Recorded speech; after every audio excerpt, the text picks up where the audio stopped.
always a powerful reminder of why we do what we do. Thanks again for joining us, ladies and gentlemen. My name is Winsome Callum. I'm the Director for Communications at JPS, and I'll be guiding you through this very brief presentation this afternoon. Why are we here?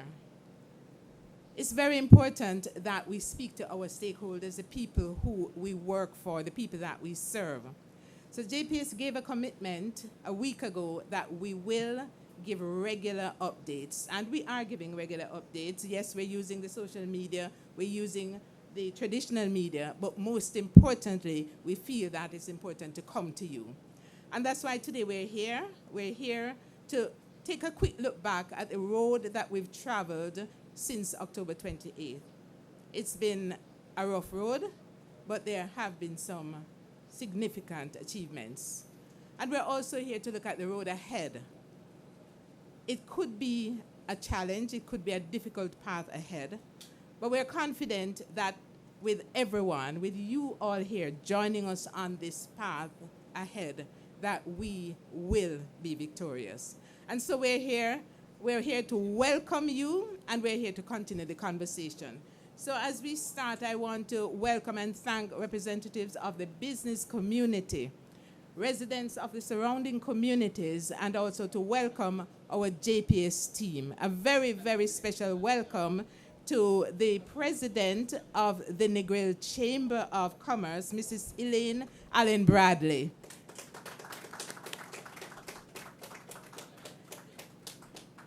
Now, before we go any further, I am going to invite Mrs. Allen Bradley to say a few words as she welcomes us to Negril. Mrs. Allen Bradley.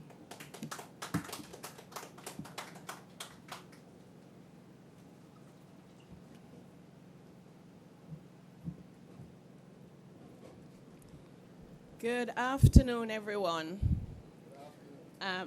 Our CEO, our Deputy CEO, our COO, and Ms. Winsome, of course, welcome. From the Negril community, both business and citizen I've seen here. Thank you very much for coming to us and for relating to us how the work is going and how you're trying your best, considering the devastation, to make sure that we are lit. On behalf of the Negril Chamber of Commerce, I want to acknowledge the devastating impact of Hurricane Melissa on Hanover and Westmoreland, and also more severely affected areas. 3 weeks without power and water is a hardship we all deeply felt. I'm heartened to see parts of our main road beginning to light up again, a sign of progress and timeless efforts of our communities and the teams working to restore essential services. As we navigate the recovery, the Chamber is committed to advocating for the needs of our business and residents. We recognize the urgency and are pushing for swift, sustainable solutions. As we approach the renewal of the JPS contract with the government next year, we believe in leveraging the strengths of the tried and tested partner. But with the renewed focus, a partnership that prioritizes both the people and the country's development, ensuring reliable service, fair rates, and investments in resilience rather than just profit. We're eager to engage constructive dialogue to shape a future where energy security benefits everyone. I also want to give a big shout out to Ken Roy, our key accounts manager for the area. Thanks for going above and beyond, Ken Roy. And to our Deputy CEO, Ms. Julia Gordon, Thanks for your responsive and leadership, your responsiveness and leadership whenever I reached out to you, and it's many times I've done so. Your efficiency and dedication don't go unnoticed. Thank you for your patience during these tough, difficult times and for dealing with very frustrated customers with professionalism and urgency. Safety and support remains our top priorities. Let's keep supporting each other through difficult times as we continue to build back better and stronger together. Jamaica One Love, thank you.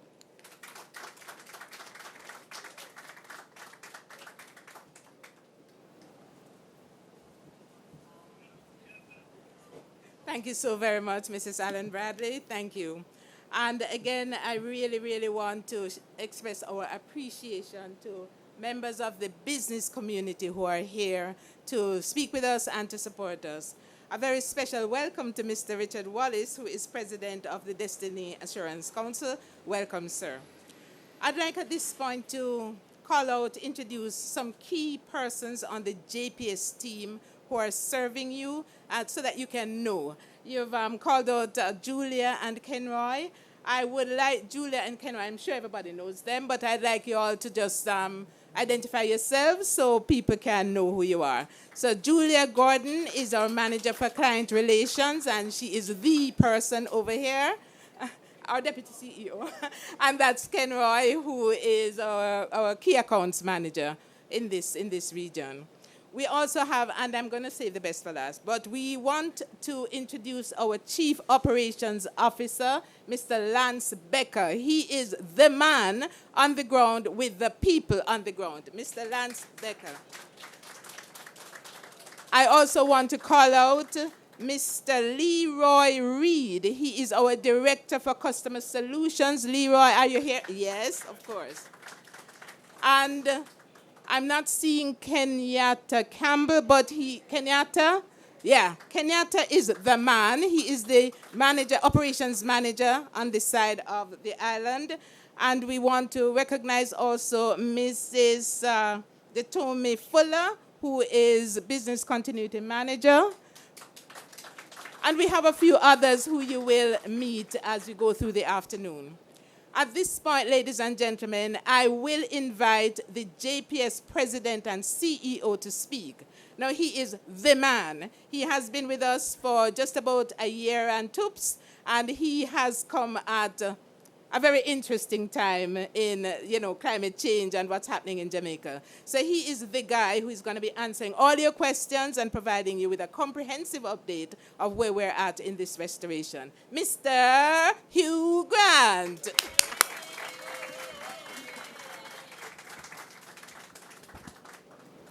Good morning, everyone. No pressure. Thanks for that, Winsome. I appreciate it. I tell you, it's a joy for me to be here in Negril with key stakeholders to provide an update in regards to our restoration progress, our status, but more importantly, I come from the school of thought whereby unprecedented times calls for heightened stakeholder engagement, and this is an example of what it looks like. So give yourself a round of applause for being here this morning.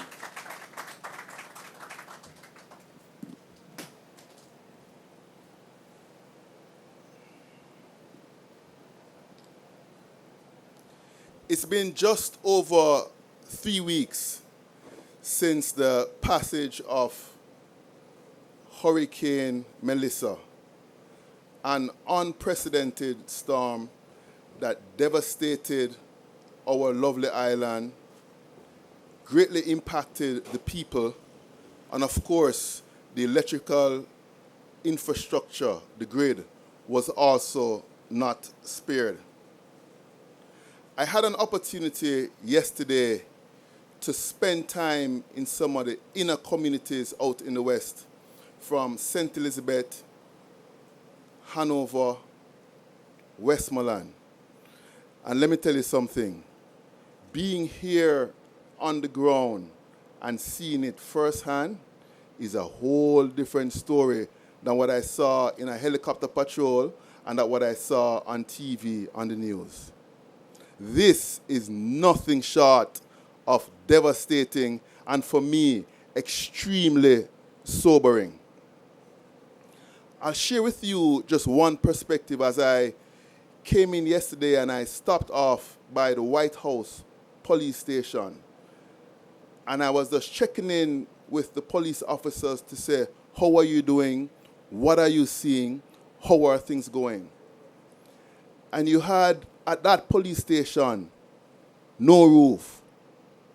They had a generator that were running intermittently in an effort to save on gas. And the constable shared with me that she's seeing an uptick in terms of domestic violence and crimes because folks are challenged, folks are frustrated due to lack of certain normal amenities that would lead to a normalcy in one's life. So I get it and I understand. And I was able to really engage with that particular constable. And she lived in Black River, St. Elizabeth. And she said, Black River, St. Elizabeth is no more. Just to show you an example in terms of the devastation that we have had. I thought it was very important for us to be here at this moment in Negril, in the West, given not only the devastation, but also given the successes that we have had. Let me be clear. We have seen the damage firsthand. Let me be clear. We have seen the devastation. And frankly, what we're looking at here in the Western region is not just restoration. It's a redesign and a rebuild. Let me say that again. It's a redesign and a rebuild. I saw whereby as I was driving in, I was saying, where are the lines? Where are the lines? And as I looked outside my window on the ground, that's where the lines were. And I was going for minutes asking, where are the lines?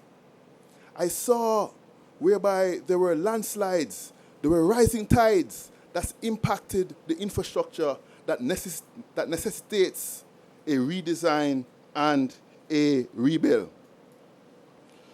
Now, the team has done some creative work to actually bring power into Negril at this moment in time.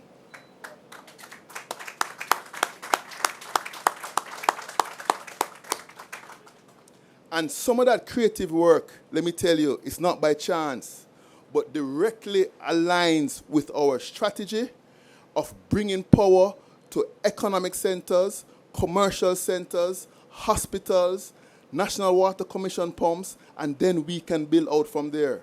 Because we recognize that we need to bring power into the centers of commerce, because that's where you have employment, that's where you have jobs, and that's where you can give folks a sense of hope as we then build out into the various communities.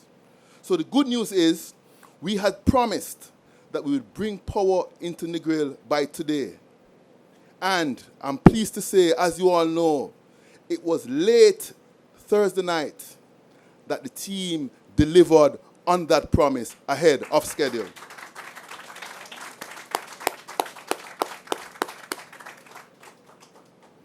The reality, however, is the grid is still in a very compromised state.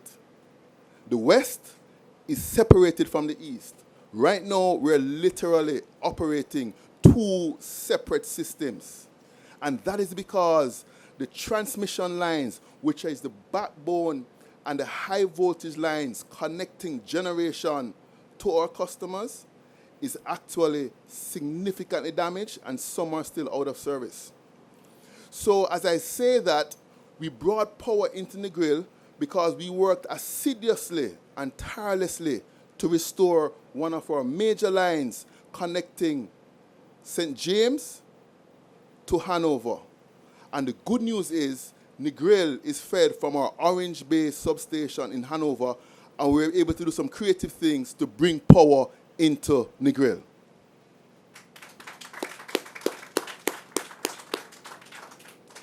The reality, however, is that Negril has over 34, not Negril, Westmoreland has over 34,000 customers, and just shy of 10% is actually supplied from Orange Bay. The majority is supplied from one of our substations in Paradise called Paradise Substation. The reality is all the major transmission lines to bring power into Paradise is currently out of service. Just one of those lines that connects Paradise into St. James, into Bourg, we have just shy of 200 structures, and more than 100 of those structures that traverses challenging hilly terrain, they're all down. So what are we doing? We're looking at some creative solutions to focus on one particular line connecting Orange Bay into Paradise. And once we get that line up, then we'll be able to start providing more power into Westmoreland. And we're targeting that. The reality is, I also yesterday went to our Paradise substation, and we sustained damage at our Paradise substation. One of our major transformers, and a transformer is something that steps down the higher voltage to the lower voltage so you can all get it.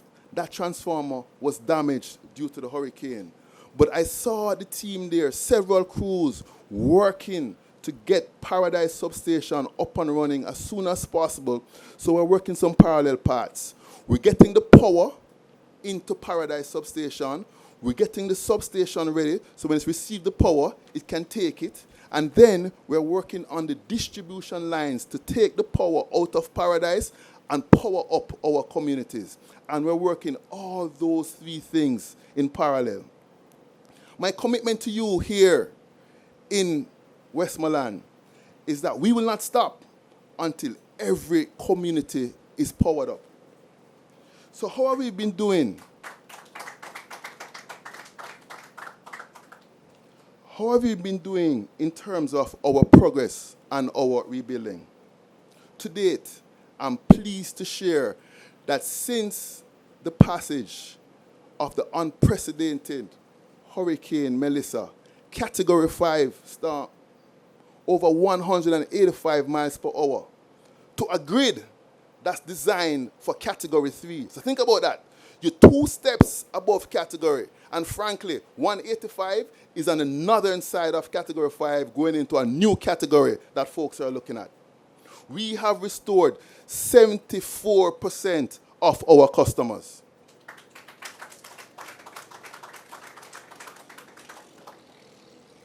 After Melissa, day 1, we had over 540,000 customers out of service.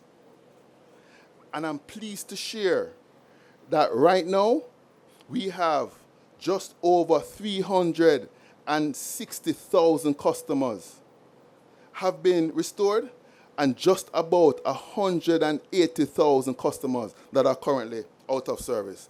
That is not by chance.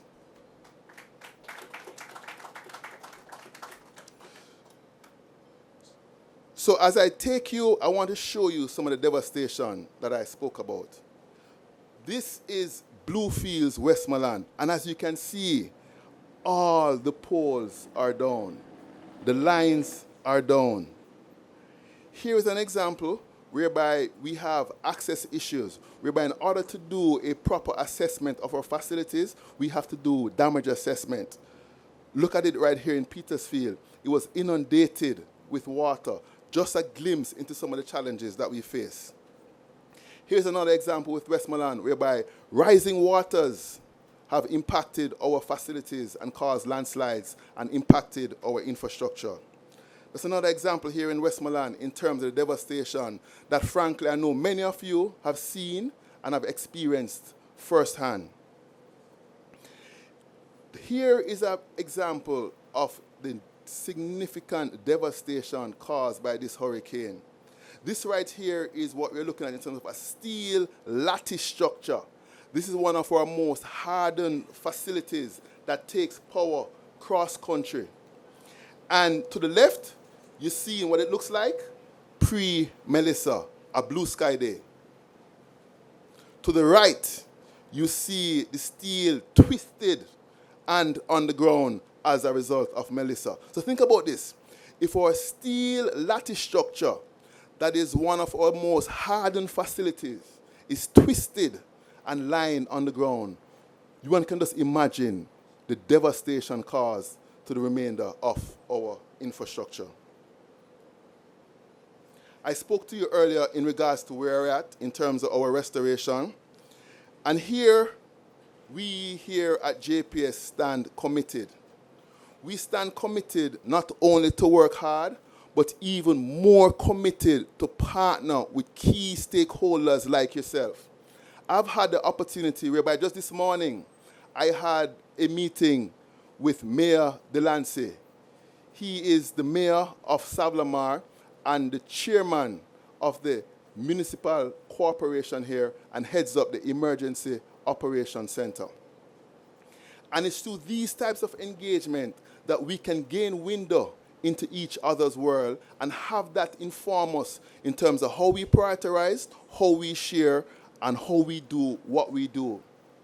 Times of devastations calls for heightened partnerships, and we are committed to doing that. That meeting was a very good meeting whereby the team is plugged into the EOC, understand the lens of what's going on, and that will continue to inform our restoration strategy. We have not only relied on our local resources in terms of JPS line workers and our local contractors to whom we are very grateful, but we also brought in more than 320 overseas line workers to help with this rebuild and restoration efforts. And one of the game-changing things that we did differently this time around is we never just bring them in after the storm. We brought in more than 70 before the storm, which is what best in class looks like. So from day one after the storm, we were mobilized, responding safely. This photo shows a picture of just some of our various line workers who came in. No, we never just bring in line workers. Just this past week, we brought in additional equipment to optimize the resource of the line workers. So when we brought in only 70 before, that's because then we tap out on the specialized equipment required to facilitate restoration. So right after the passage, we mobilized barges, vessels with more than 70 bucket trucks and specialized equipment that got here just to the walls the latter part of last week. So now that will help us to be even that much better, that much stronger with our response.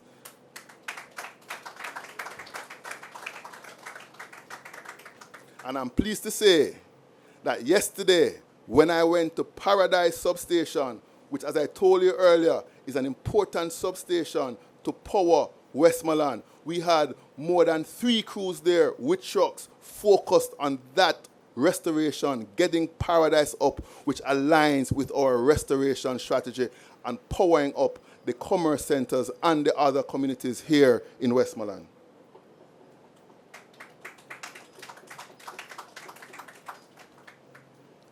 So I'm focused on delivering on our promises.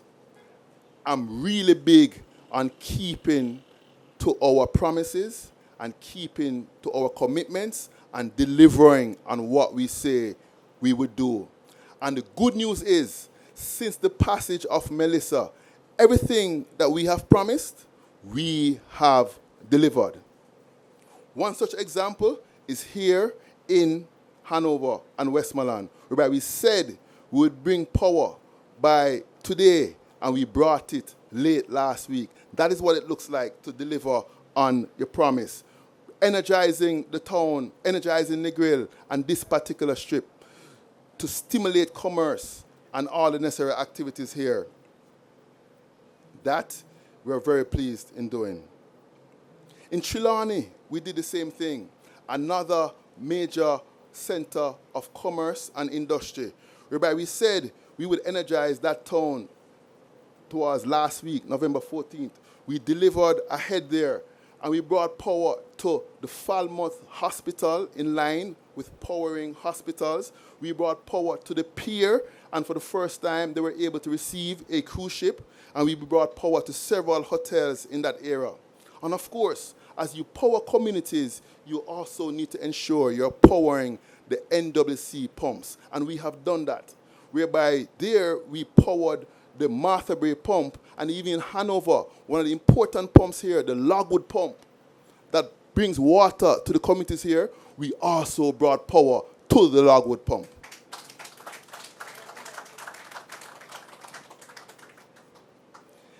In St. James, we did the same thing, whereby Montego Bay Town, last week Sunday, we had a focused operation around the town of Montego Bay, and we brought power to the town of Montego Bay, whereby folks who never have power at home were able to gather in Samshad Square and watch the Reggae Boys. The outcome is another thing, but we brought power there in Montego Bay. We have also powered the airport. We have powered many hotels, Sandals, Rio, and others in Montego Bay, again, focused with our restoration strategy of unlocking economic centers, hospitals, and NWC pumps. We are also on track with our commitment to bring power to the Elegant Corridor in St. James by December 15th. And I just look to my left and I see my Chief Operating Officer, Lance, who we have set up a regional incident command in Montego Bay to focus on restoration efforts there. And he's leading that effort, and he has been delivering with the support of the team. Thank you, Lance, for being here. Just since August 1st, I brought him from New York, and he came right here, and he's delivering. Now, Sablamar, I know it's important to get the hospital up and running. I spoke with a doctor just earlier here today, and she emphasized the importance of getting up and running. The good news is we are committing to get the hospital up and running by the second week in December, because we need to get the Paradise substation up, and then we need to get the lines from Paradise to the hospital up. And we are working assiduously only to do better from this particular date. But we're on it. We understand the importance. And Sablamar Hospital, we're coming at you.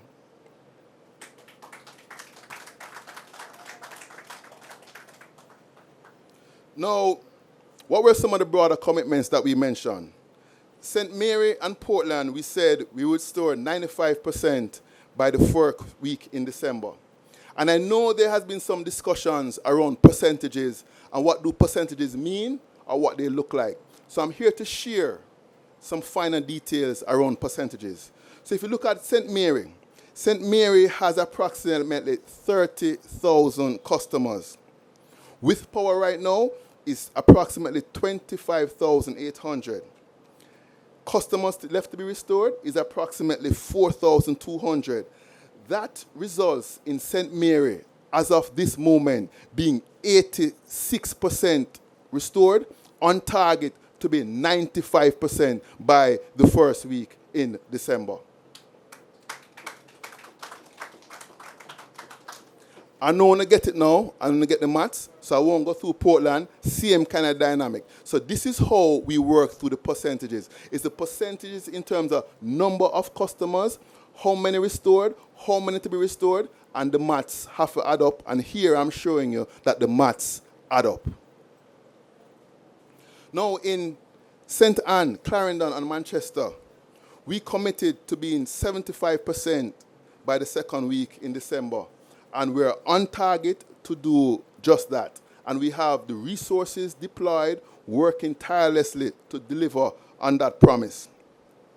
More than 2/3 of those customers have currently been restored. Just to give you a feel, in those three parishes, we have over 148,000 customers, and more than 95,000 customers already restored. And again, there in St. Anne, we focused on the commerce, the hotel industry, focused on the hospital. We brought back St. Ansby Hospital, and we focused on bringing back the NWC pumps. And a significant number of the hotels there have already been restored.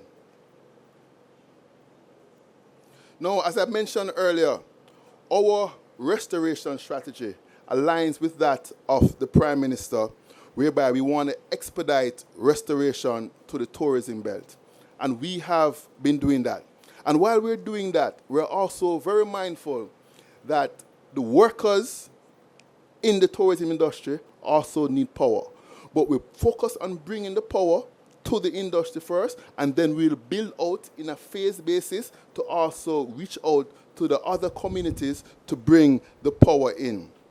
We're mindful of the impact and the importance of tourism, whereby roughly 20% of the labor force, directly or indirectly, is as a result of the tourism sector. That's a big deal for us, and we get it and we understand. We also know that by energizing these places, it brings a sense of hope, a sense of livelihood, jobs, employment, so that we can continue to build out from there. So what's our priority? Catastrophic damage here in the West. It's a redesign and a rebuild, and we will continue to focus on that. We're also focused on building out that transmission that I spoke about earlier, because right now, the grid is not in the most secure and stable state. West one side, east one side. What do we want to do? Build the transmission out the backbone so we can connect east to west. That is what we're working towards, and that would also help to stabilize the grid and help to bring power back to the communities. The reality is several areas still remain inaccessible, and we have been leveraging technology such as drones to actually do damage assessment and see what's happening there and have that also inform our work plans and our restoration as we look to rebuild. We being here today demonstrates that we hear you, we see you, and we have not forgotten you. That's why we're here, and we'll only continue to engage. As we look to rebuild our way to you, our ask is for your patience, while being grateful for your heightened partnerships and engagement. That is not lost on us, and we'll only continue to engage more, and thank you very much for your partnerships.